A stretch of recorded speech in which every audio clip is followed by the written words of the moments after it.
तथागत बुद्धांनी आपणास 5 शील दिले आहेत. शेवटचे व 5वे शील आहे, मी दारू पिणार नाही. आठवलं म्हणून सांगतो, to pee or not to pee, that is the question.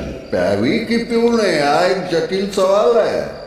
जगण्याच्या मंथनामध्ये माणसाच्या हाती लागलं एक अद्भुत रसायन.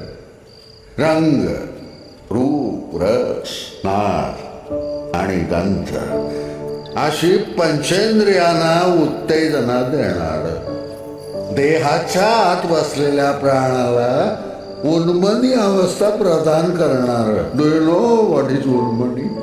उन्मनी is a state of mind. It's very difficult to explain. It's intangible.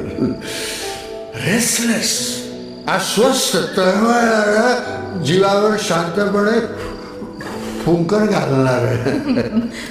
सोमरस, मदिरा, वारुळी, सुरा, शांभवी, किती सुंदर नावायची. चटकिणीच्या जादूसारखी भलतीच भारी कामायची. जर देहाला घोटा गणिक पिसासारखे हलकं करते, मनावरचं दाड दुख चुटकी सरशी पुसून टाकते. बघा, ही ओठातून पोटात उतरता दाबता येईल असा उमाळा नाही. काय सांगला दिसेल, पोटात एक ओठात एक असा चुकान चालणार नाही. शैतानाने यात आपली सारी गुपितं दडवली. कैक नवऱ्यांची काळी जो सिंहासारखी घडवली.